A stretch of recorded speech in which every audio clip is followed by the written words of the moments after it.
गर्भ संस्कार पहला पाठ। ऋषि का उपदेश और माँ का संकल्प। श्री गणेशाय नमः।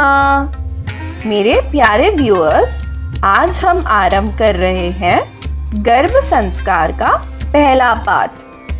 ये केवल मातृत्व की नहीं बल्कि आत्मा के पोषण की तैयारी है, जो जन्म से पहले ही प्रारंभ हो जाती है। ये कथा है एक संकल्प की, एक समझ की और उस प्रेम की जो गर्भ में पलते जीवन को आकार देता है।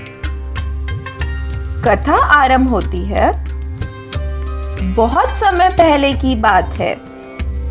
धरानीपुर नामक गांव में एक सरल दंपत्ति रहते थे, सत्या और सुहासिनी।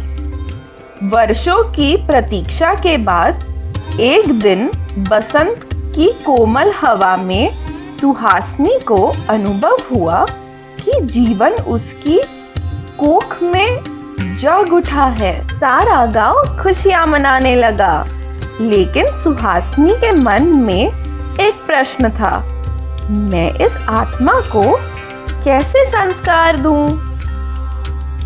वो और सत्या पहुंचे एक आश्रम में। वो ऋषि अनंत देव का आश्रम था। विनम्रता से उन्होंने ऋषि अनंत देव को पूछा, गुरुदेव, हम अपने आने वाले शिशु को उत्तम संस्कार कैसे दें?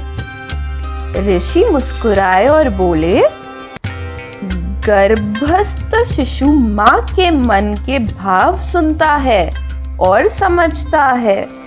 जो माँ प्रेम, शांति और भक्ति में रचित है, वही शिशु को पहला गुरु मानती है।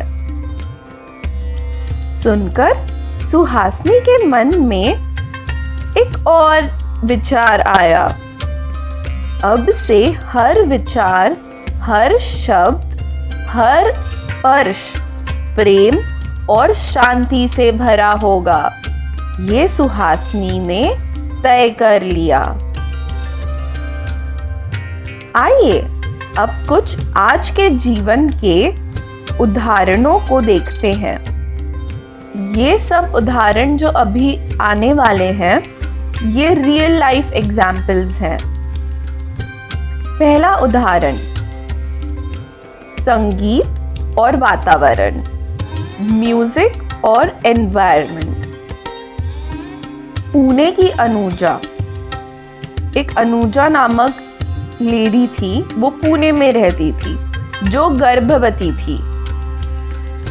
हर शाम शांत राग जैसे राग यमुना और राग भागीरथी सुनती थी। ये शिव तांडव स्तोत्र भी रोज सुनती थी। बच्चे के जन्म के बाद जब वही संगीत बजता था, बच्चा शांत हो जाता था। अब आप सब सोच रहे होंगे, ये कैसे हुआ?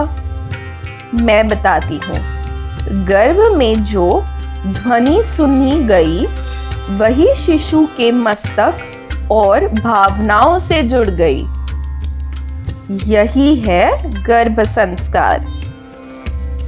जो माँ जब वो प्रेग्नेंट होती है, जो गाना सुनती है, जैसे एनवायरनमेंट में रहती है, उसका बेबी भी वैसे ही जन्म लेता है।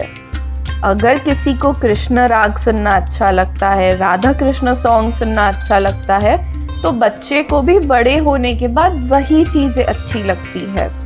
तो माएँ सोच समझ के आप क्या सुन रही है और क्या वातावरण में है, ये जरूर देखना, समझना और वैसे बिहेव करना।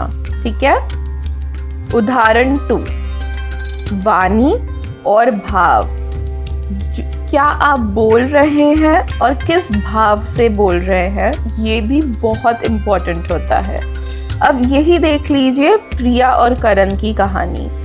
प्रिया और करण बेंगलुरु में रहते थे। दोनों अपने नौकरी में व्यस्त थे, लेकिन गर्भावस्था के दौरान उन्होंने एक संकल्प लिया। कोई झगड़ा नहीं करेगा, कोई कड़वी बात नहीं करेगा।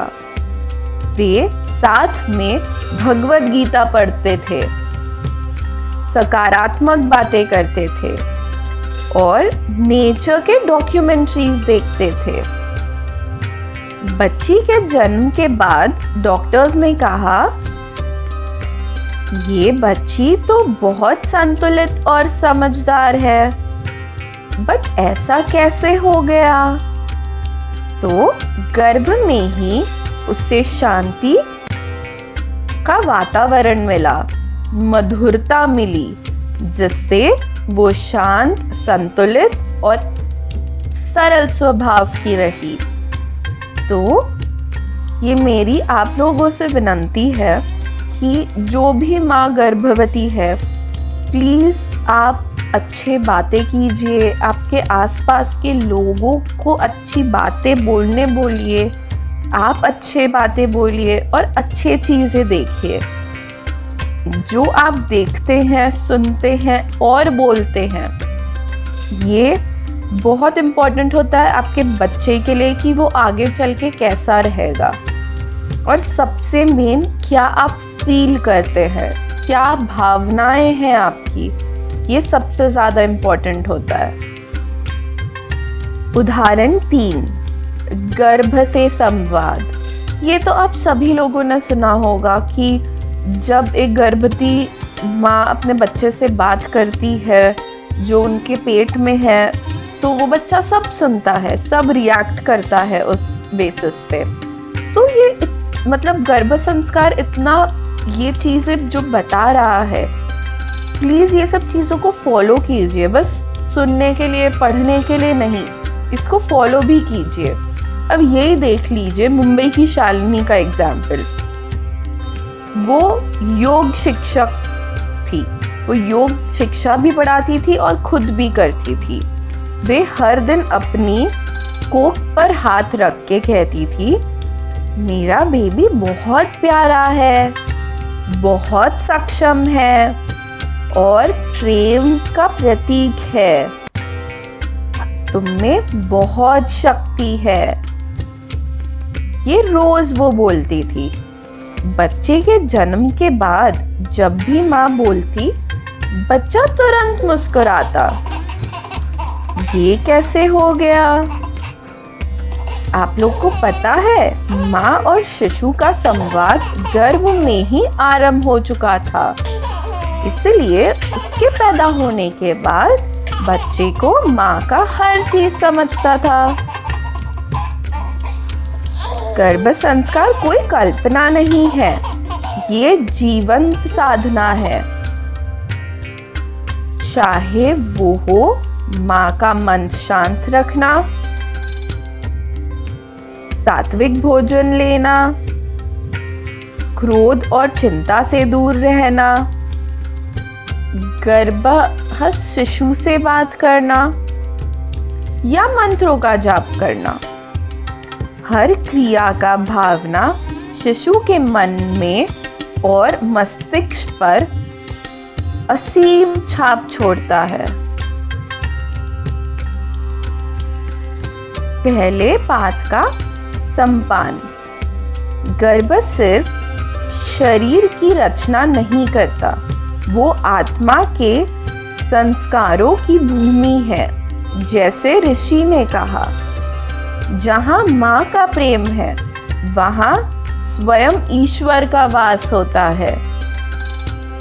आइए हम सब इस गर्भ यात्रा को शुद्ध भाव, श्रद्धा और आनंद से प्रारंभ करें।